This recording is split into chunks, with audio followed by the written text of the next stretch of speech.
Pas sur une casquette, je reconnais le travail. pas sur une casquette d'Afrique Paradis, mais cette fois-ci c'est sous une casquette d'homme politique qui est aussi homme d'État. Monsieur Richard Kamikale, bienvenue. Merci, Monsieur David Lolo. Bonsoir à tous les Congolais. Voilà, malgré les deuils nationaux. Au niveau des Kishishi. Kishishi, voilà, les deuils nationaux. Mais jusque-là, c'est comme si on est toujours dans la position des plaintifs. On n'arrive pas à réagir. Je ne pense pas. Si c'est par rapport à la réaction verbale du chef de l'État lors du dîner qu'il avait accordé à une frange de la jeunesse, je ne crois pas. Il était tout à fait normal pour les chefs de réagir quand même par rapport aux propos du président Kagame. Notre pays a, depuis un certain temps, depuis quelques 2 décennies, été considéré, ou depuis un temps, est considéré comme étant un colosse au pied d'argile, où tout le monde pense venir tirer son lait comme si c'était une vache à lait.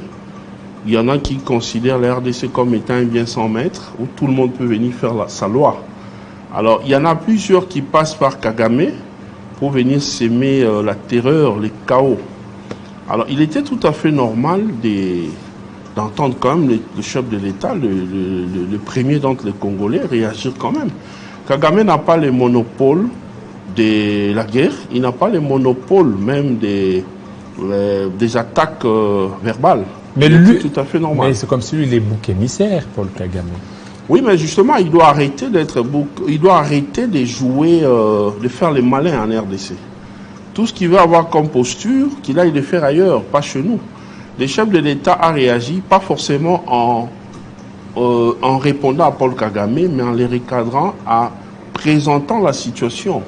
Et il a dit qu'on ne mangera pas de ces pains-là. Donc, une façon de lui dire que nous ne sommes pas dans sa logique des guerres, des tueries et tout ça. Tout ce que nous voulons, c'est la paix et le respect de l'intégrité de la souveraineté de la RDC. Quand il dit que le peuple rwandais a été muselé et le peuple rwandais a besoin de notre aide, ça sous-entend quoi? Soutenir aussi une rébellion contre Paul Kagame? Bon, puisque nous sommes un pays de gens de paix et pris de paix, Félix Tshisekedi est sorti d'une famille politique qui a lutté sans violence. Il ne voulait pas utiliser, depuis Tshisekedi, tous les fondateurs de l'UDPS. Ils n'étaient pas dans la logique de prendre les armes pour accéder au pouvoir. Donc il a cet héritage-là. Moi, je ne vois pas sur cet angle-là. Moi, je pense qu'il a plutôt pensé conscientiser, réveiller les Rwandais qui dorment, chasser de leur tête, de leur chef, la peur.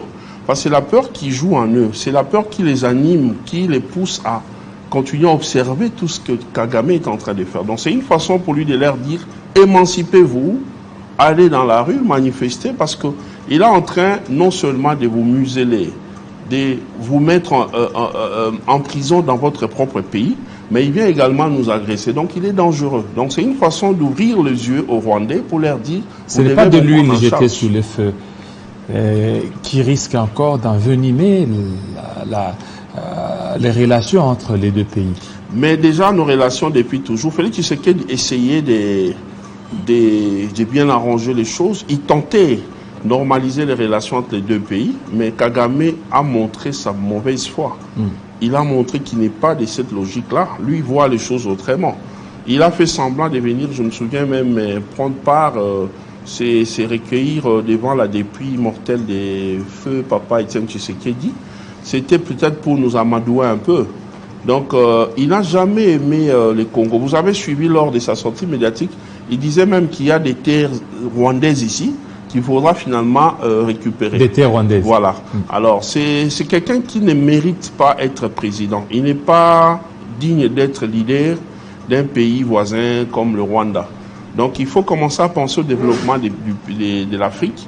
Et pour ça, il faut se débarrasser des gens comme Kagame. Des gens qui sont prêts à jouer, à faire les sales besognes, en se faisant serviteurs des multinationales occidentales. Mais c'est le problème, pour parce que venir lui, en pas les seul. Congolais.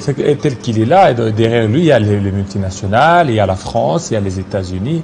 C'est qu'il ne le fait pas de lui-même, de sa propre initiative. Oui, c'est pourquoi jour et nuit, la génération Congo Nouveau conscientise la jeunesse pour dire le président Félix compte sur l'armée, la police, les services de sécurité. Mais avec ça, il peut ou ne pas atteindre les objectifs. Il peut ou ne pas avoir les résultats souhaités. Mais si la population s'élève, pas s'élever en publiant sur les réseaux sociaux, c'est déjà bien de faire ce que nous faisons là. Mais il faut aller au-delà de ça. C'est-à-dire qu'il faut s'élever, nous devons nous organiser. Tous ces leaders qui ont des moyens, parce que vous savez, pour mettre les gens ensemble, militer pour une cause, il faut des moyens. Quand je parle de moyens, je ne dis pas pour donner comme ça se faisait avec des partis que nous qualifions d'entreprises politiques privées, comme ça se faisait jadis où on donnait de l'argent aux gens pour venir remplir les sièges des partis politiques. Non. Ici, quand je dis s'organiser en ayant des moyens, je fais allusion, par exemple, quand vous appelez des gens pour leur parler du patriotisme, vous n'allez pas vous asseoir dans une grande salle comme ça, sans rien boire. Vous savez combien il fait très chaud actuellement. Pourquoi pas louer des bus pour que tous ces gens qui viennent suivre les enseignements sur le patriotisme, après qu'on les dépose, qu'on les récupère encore les jours suivants pour venir suivre. Et à un moment donné, vous commencez à manifester que ça ne soit plus comme ça s'est fait moyennant les appels, on sensibilise et tout. Non, que les gens soient déjà aguerris, que les gens soient prêts de se soulever de partout, ils peuvent se retrouver à travers les pays pour manifester. Pas seulement les Congolais qui sont au pays, mais même ceux qui sont à l'extérieur. C'est alors que la communauté internationale, comme ils se considèrent eux-mêmes, alors que c'est un concept creux qui n'est rempli que des impérialistes, c'est alors qu'ils comprendront que les Congolais ne veulent plus. Regardez ce qui se passe partout à travers les pays. J'ai suivi même un député euro-européen dire que les méthodes de l'hégémonie occidentale ne passent plus. Les Africains ne veulent plus de ça. Alors, nous sommes un grand pays, c'est le moment de s'élever. J'ai vu le président Kagame sorti raconter ses blablabla contre la RDC. Devant les parlementaires. Les députés, oui. Il voulait même aller loin pour parler des élections, lancer quelque chose sur les élections, comme si on l'avait érigé juge électoral chez nous. Heureusement, les Congolais n'ont pas mordu à son hameçon. Alors, maintenant là, il est dans une logique de commencer à lancer des pics comme ça pour voir la réaction. On ne va pas chaque fois répondre à ces pics. Mais il en a eu au-delà de la dose qu'il fallait. Et je pense qu'avec ça, il est KO. Parce qu'on vous taxe, on vous qualifie, on démontre, on vous descend pour vous montrer que vous êtes un sanguinaire, un tueur, un spécialiste de guerre. C'est un une diabolique. honte. Vous voyez? Donc, les Africains sont debout, les Congolais sont debout. Je disais que le leader d'opinion, excusez-moi, c'est d'ailleurs ce que nous faisons au niveau de la génération Congo Nouveau. Nous préparons les jeunes à ne pas seulement attendre qu'on appelle, venez, on va marcher, l'église catholique qui appelle. Non. Ça doit être spontané. Donc, à chaque fois qu'il y a quelque chose qui ne va pas, est-ce que, avec de tels propos, vous ne voyez pas qu'il suffit tout simplement de l'étincelle pour que la situation explose? Monsieur David Kilolo, moi, je me pose toujours la question de savoir si le Rwanda, tel qu'on nous le présente là, comme étant un pays spécialiste en guerre et tout, si aujourd'hui on se décide, nous disons, nous prenons la direction de Goma, avec ou sans les munitions, nous allons entrer à Goma là. Vous pensez que le Rwanda va tuer les Congolais jusqu'à nous exterminer et qu'il y aura encore des gens chez eux? Je ne pense pas. Nous sommes plus nombreux que le Rwandais. Il suffit de s'élever. Je salue, moi, je suis dans la logique où chez nous, nous avons un principe, nous respectons les autorités en place. Nous pouvons critiquer leurs actions quand nous sentons vraiment que ça ne va pas. Mais lorsqu'ils sont aux affaires, c'est eux qui ont les tableaux de bord sécuritaires, les tableaux de bord économiques, les tableaux de bord par rapport à la gestion du pays. C'est le chef de l'État qui est les Congolais le plus informés, le mieux informés du pays. Lorsqu'il vous dit qu'il faut aller par cette direction, ça ne sert à rien de se mettre à raconter des histoires qui vont des fois dans le sens à lui manquer du respect. Pas tout simplement parce qu'on n'est pas de sa famille politique. Alors que c'est lui qui est aux commandes. Il est là depuis 2019. C'est lui qui gère le pays. On a bien sûr récupéré une partie du pays. Malgré sa sortie médiatique contre Kagame, Bunagana et toutes les autres parties sont encore occupées. Est-ce qu'il faut aller déjà appliquer la force maintenant alors qu'il y a nos populations là-bas? Je pense que non. Côté diplomatie, nous avançons. Nous voyons même des réactions. Même s'il n'y a pas encore de sanctions contre Kagame, vous pensez que tous ces Occidentaux, tous ces impérialistes qui se cachent derrière lui dorment en paix? Non. L'homme blanc est capitaliste, l'homme blanc aime exploiter les Africains et les richesses africaines. Mais en même temps, l'homme blanc a un côté réaliste. Je vous dis, dans les semaines qui viennent, vous verrez que les choses vont radicalement changer contre Kagame. S'ils ne vont pas les sanctionner, ils vont au moins les lâcher et vous verrez que les choses vont changer. Mais ça prend du temps avec cette histoire. Oui, mais ça ne date pas d'aujourd'hui. C'est une histoire qui ne date pas seulement des Tshisekedi. On parle depuis de 23 ans, 2 décennies et quelques années. Et cette marche-là des catholiques, c'est aussi une manière de faire pression au Rwanda et aussi à la communauté internationale, parce qu'on a vu les catholiques indexer la communauté internationale, surtout de leur passivité.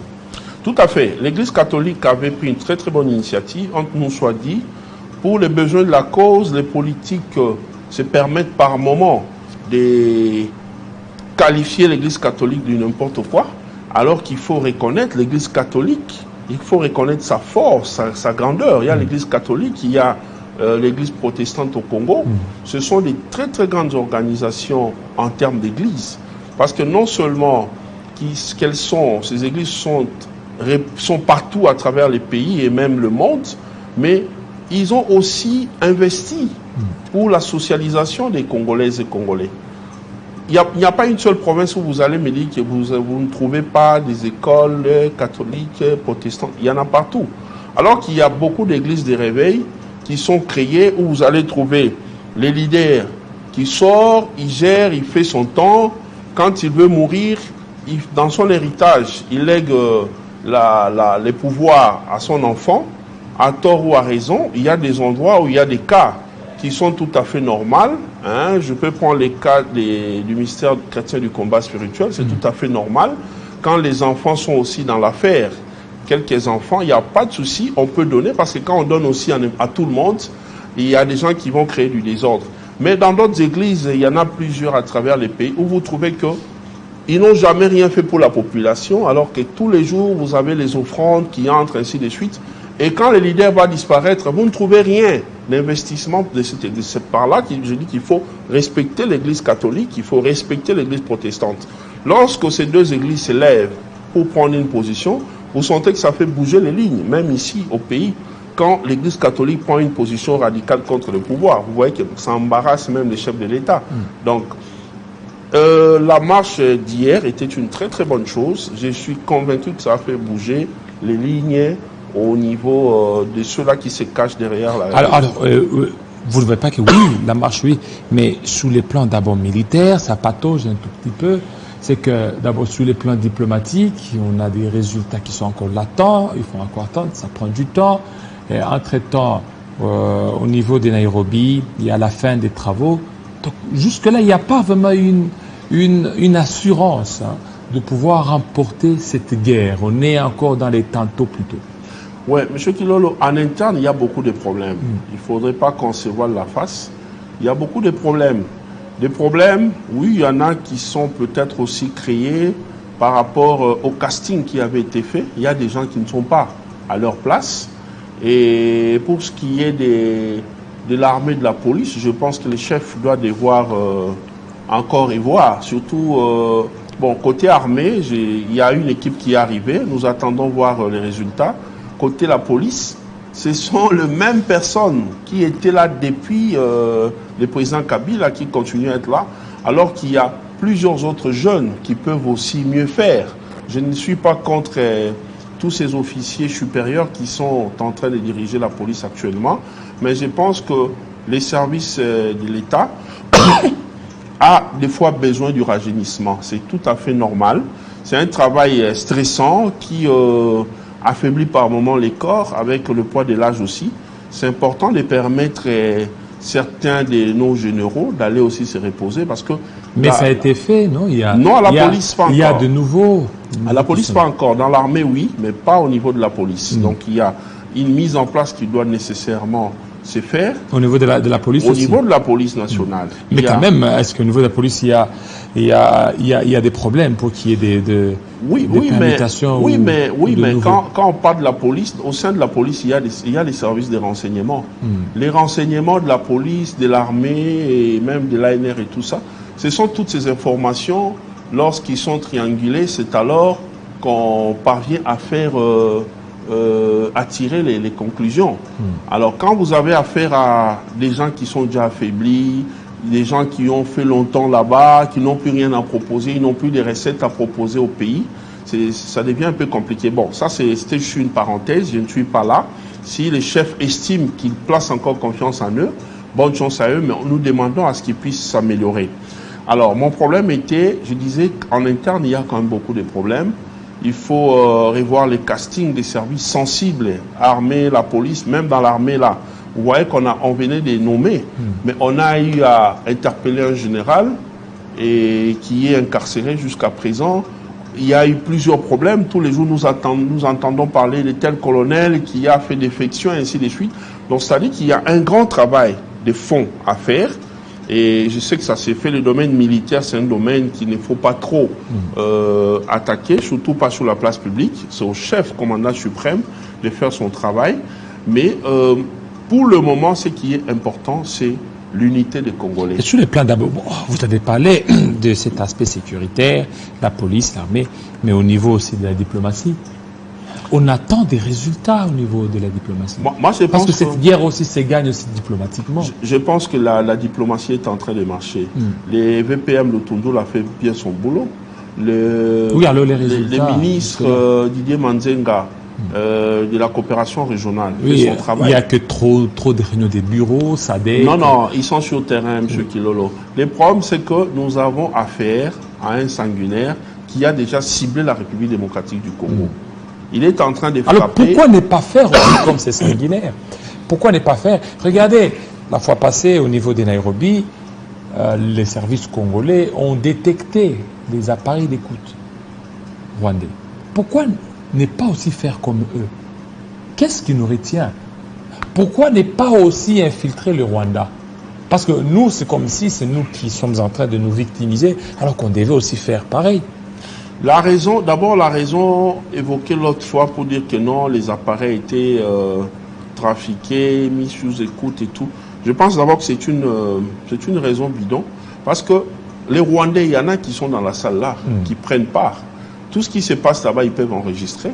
C'est pas un secret. On n'a pas demandé à Kagame de ne pas prendre part. On lui a demandé de ne pas envoyer des militaires rwandais dans la délégation de la force régionale.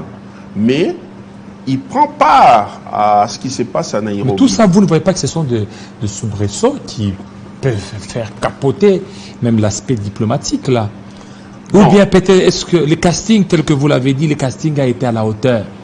Parce que pour des gens qui sont chevronnés dans la diplomatie, ils ne peuvent pas faire un problème lorsque vous trouvez des écoutes. La diplomatie congolaise marche bien, M. David. Le problème est que Paul Kagame était mal habitué. Il a pris plusieurs engagements avec les multinationales. Il a l'obligation de justifier les moyens mis à sa disposition pour mener la guerre à la République démocratique du Congo. Parce que pendant ces temps d'occupation, nous ne savons pas ce qui se passe. Nous ne savons pas ce qui se passe. Ils sont en train de piller nos minéraux. Nous demandons à tous ces gens-là qui se cachent derrière lui de venir entrer par la grande porte. Le vrai problème est, comme je l'ai dit au début, nous sommes, la RDC est considérée comme étant un colosse au pied d'argile. Un bien sans maître, une vache à lait où tout le monde doit venir se servir. Alors, si ces gens-là, il ne manque pas de moyens pour venir exploiter au grand jour, pour venir solliciter, collaborer de gré à gré avec nous. Leur vrai problème est que ils ne veulent pas venir par la grande porte parce que s'ils viennent chercher à acquérir nos richesses par la grande porte, ça va nous donner assez de moyens. Si on a assez de moyens, nous aurons un budget costaud qui va nous permettre d'organiser notre système de défense et sécurité.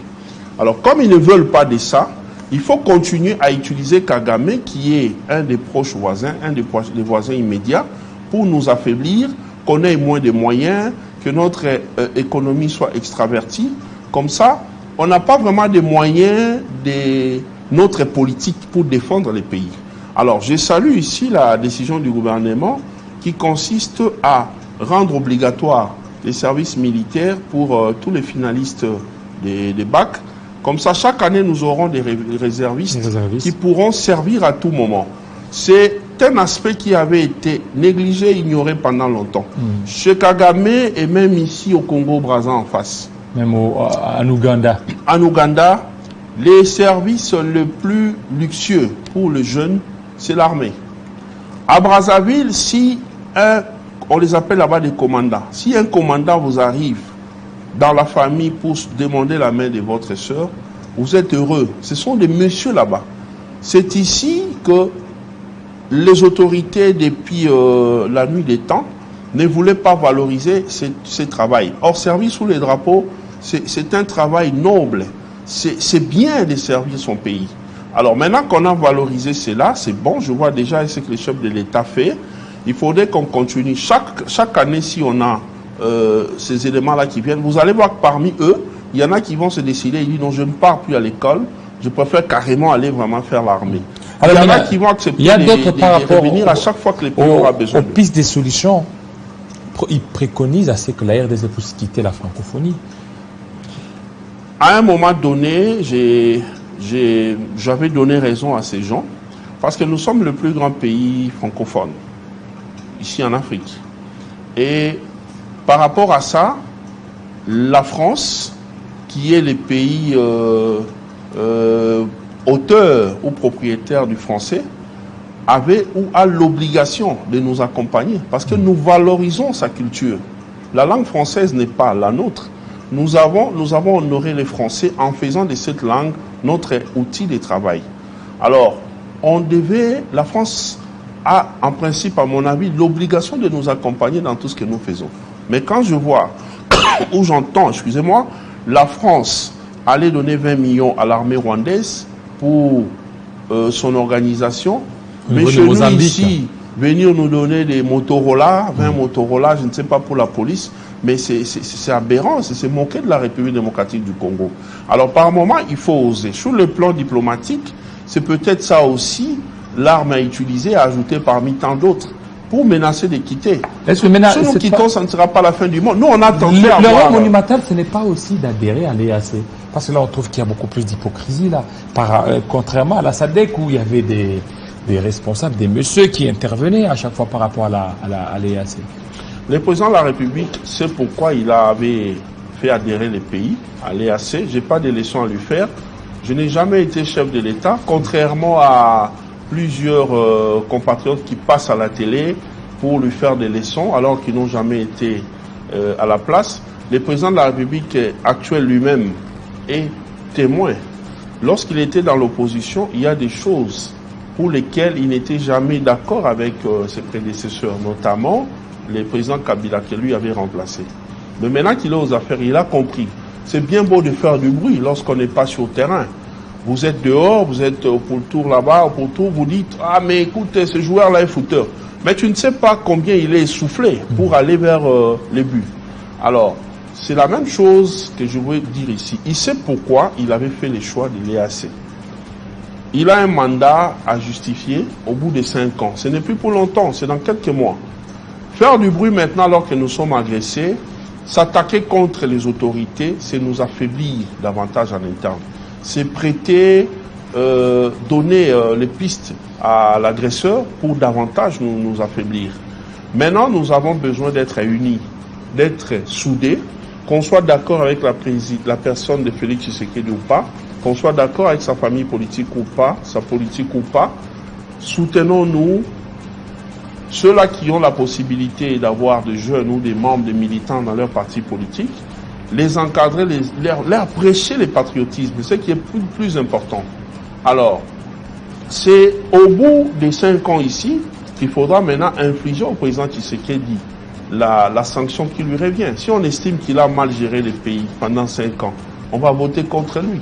Si on estime que non, on peut encore lui donner la chance, il a travaillé, c'était pas facile parce qu'il n'avait pas aussi hérité d'un pays où tout était aisé, on lui donne la chance, on lui renouvelle la confiance. Mais nous devons nous organiser. Tous ceux-là qui sont spécialistes dans tel domaine ou tel autre ont l'obligation d'aider les pays. Monsieur Kilolo, on nous bloque aujourd'hui les armes. On nous gère comme des petits-enfants, pas moyen d'acquérir les armes, il faut que ça soit validé, ainsi de suite, par l'ONU. Mais est-ce que nous-mêmes, nous ne pouvons pas par nous-mêmes nous organiser? Nous avons tout. Chaque jour, je vois nos grues partir vers Matadi pour aller voyager, aller à l'étranger. Nous avons des métaux, nous avons plusieurs richesses ici au pays. Pourquoi nous ne pouvons pas nous-mêmes commencer à fabriquer les armes ici? Qui viendra? Quel est cet occidental-là ou ces occidentaux-là qui viendront nous dire vous n'avez pas les droits de fabriquer les armes chez nous? Mais il faut le faire ici. Ils peuvent interdire cela aux groupes armés parce qu'ils tuent, c'est illégal. Mais nous pouvons nous organiser nous-mêmes. Alors qu'est-ce qui bloque pour que nous fabriquions justement nos armes? Le président Tshisekedi est arrivé, à peine il a commencé, il y a eu plusieurs problèmes, mais petit à petit, même vers la fin ici, et je pense qu'il est temps de commencer à se ressaisir par rapport à des aspects où il y avait quand même un peu de négligence. Il faut commencer à penser à toutes ces choses-là. Nous sommes un grand pays, plein de richesses. Il suffit que nous soyons bien organisés pour défendre notre nation. Je vous dis que tous ces voisins-là commenceront à avoir peur. Déjà, les coups de gueule dont il a fait montre dernièrement, il y a 2-3 jours passés, a donné matière à réflexion à Kagame. Voilà. Parce que comme on dit, quand vous voyez quelqu'un parler comme ça, vous ne savez pas ce qu'il y a derrière lui. Moi, je suis d'accord pour la guerre, mais je voudrais qu'on épuise d'abord tous les moyens diplomatiques. Lorsqu'on va se rassurer vraiment que non, c'est pas possible, alors que maintenant on a plusieurs jeunes qui ont accepté de rejoindre l'armée, nous-mêmes au niveau de la génération Congo Nouveau, nous avons enseigné cela, nous avons mobilisé les jeunes. Il y en avait plusieurs qui avaient été voir l'état-major pour aller se faire former. Plusieurs personnes l'ont fait. C'est déjà bon. Commençons à penser maintenant à comment il faut faire pour que nous puissions nous-mêmes être fabricants d'armes et pourquoi pas penser aussi à l'arme nucléaire. Parce que nous sommes un pays riche, nous devons nous défendre. On ne doit pas continuer à croiser les bras. Donc c'est vraiment important de commencer à penser à cela. Tous ces Congolais-là qui nous suivent de l'étranger, je sais que Télé 50 est suivi partout à travers le monde, même sur Internet. Si vous avez déjà cette technologie-là, revenez au pays, faites-vous utile. Au lieu d'être loin là-bas, aimer son pays, c'est rentrer, la clique de Boketchou et tout ça. Au lieu d'insulter les chefs de l'État loin, revenez ici, soyons ensemble, organisons-nous pour la défense de notre pays. Le message est passé. Merci à vous, fidèles téléspectateurs. Vous qui nous suivez à partir de l'étranger, vous avez l'expertise. Revenez dans votre pays parce que la RDC a besoin de vous. Restez branchés sur Télé 50 et à très bientôt. Que la paix soit dans l'Est de la RDC, surtout pendant cette période de Noël et des bonnes années.